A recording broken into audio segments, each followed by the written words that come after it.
અત્યારે તમે જે સરસ પ્રોજેક્ટ મૂક્યો છે ગિફ્ટ સિટીમાં કવ્સ છે, તો ઘણા બધા સરસ બિલ્ડિંગ્સ બન્યા છે અને એક નવું બિલ્ડિંગ્સ, તો મોદી સાહેબનું એક વિઝન છે, તો ગિફ્ટ સિટીને તમે ક્યાં જુઓ છો? કે મને બહુ જ બધા લોકો પૂછે છે, જેમ કે ધોલેરા હતું તો ધોલેરા એટલું જલ્દી ગ્રો ના થયું, પણ ગિફ્ટ સિટી થઈ રહ્યું છે, બહુ સારી હમણાં બધી કોન્સર્ટ થવા માંડી છે. તો તમે આટલો મોટો પ્રોજેક્ટ ત્યાં મૂક્યો તો તમે એને ક્યાં જુઓ છો ગિફ્ટ સિટીને?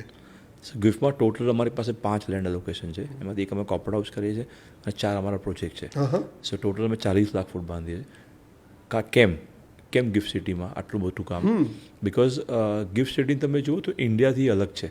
ઇન્ડિયાની અંદર જે ટેક્સના બેનિફિટ છે એક જ એરિયા એવો છે જ્યાં તમને ટેક્સના બેનિફિટ મળે છે SEZમાં. બાકી તમે ધોલેરા જુઓ કે બીજું કોઈ બી જુઓ, એટલે ગિફ્ટ અલગ અને ઇન્ડિયા અલગ. સો તમે એને કમ્પેર કરશો કે ધોલેરા અને ગિફ્ટ કેમ અલગ છે, તો બંનેમાં ટેક્સના સ્ટ્રક્ચર બી અલગ છે. ધોલેરામાં કોઈ ટેક્સનો બેનિફિટ નથી, એ સ્માર્ટ સિટી ગવર્મેન્ટ બનાવે છે, સો એ અલગ માટે બનેલું છે. ગિફ્ટ સિટી બનેલું છે ટેક્સના બેનિફિટ માટે. સો ઇન્ટરનેશનલ કંપનીઝ જે બી અહીંયા આવે છે ગ્રેજ્યુઅલી, એને ટેક્સના બેનિફિટ માટે અહીંયા આવે છે, તો એની રિક્વાયરમેન્ટ અલગ છે, એનું ક્રાઇટેરિયા અલગ છે, એમને ક્વોલિટી ઓફ બિલ્ડિંગ અલગ રીતે જોઈએ છે. અને એ લોકોને બી એવું છે દુબઈમાં કે ન્યુયોર્કમાં જેવા બિલ્ડિંગ હોય એવા બિલ્ડિંગ અહીંયા હોવા જોઈએ, તો એ ડિઝાઇન બી ત્યાં અલગ છે. સો એ લેવલના સ્ટાન્ડર્ડ આપવા માટે થઈને અમે કર્વ જેવા બિલ્ડિંગ છે, બીજા 3 છે, એક ટ્રોફી છે, કર્વ છે, અલગ અલગ છે, તો ત્યાં કરી છે. તમે ગિફ્ટમાં જશો તો બધા બિલ્ડિંગો એવા સરસ બને છે. સો ગિફ્ટનું 2 ફોર્મેટ છે, ઇન્ફ્રાસ્ટ્રક્ચર આખું અલગ લેવલનું છે, કોસ્ટ બી એવી છે.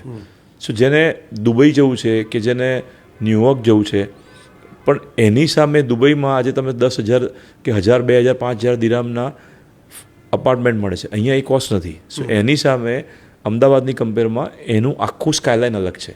સો ગિફ્ટ અલગ છે અને ઇન્ડિયા અલગ છે. ઓહો, એમ નહીં, પણ તમે એનું ફ્યુચર શું જુઓ છો? એમાં એપ્રિસિએશન મળશે અથવા મળે ને? બિકોઝ જેમ કંપનીઓ આવશે ઇન્ડિયામાં, દરેક કંપનીને ઇન્ડિયામાં આવું છે, પણ ટેક્સનો બેનિફિટ જે છે ખાલી ગિફ્ટમાં જ મળે છે. સો આ દરેક વર્લ્ડમાં દરેક કન્ટ્રીની અંદર આવી રીતે એક ટેક્સ હેવન કાં તો ટેક્સ બેનિફિટવાળી એક ટેરિટરી છે જ. કે મોદી સાહેબનું બહુ મોટું વિઝન છે ને બહુ એને પ્રમોટ કરી રહ્યા છે, તો એ ફોરેનની કંપનીઓ આવશે બરોબર, પણ જે તમારા જેવા લોકો ડેવલપ કરે, જે લોકો એમાં ઇન્વેસ્ટમેન્ટ કરશે, એમને એનો બેનિફિટ મળશે ને? બિકોઝ ફોરેનની કંપનીઝ બધી ભાડે દે, તો કોને મળે? અલ્ટિમેટલી રેન્ટલ જે લોકોને અહીં ફિક્સ ઇન્કમ કરવી છે એ લોકો ઇન્વેસ્ટર તરીકે એમને પછી મળે.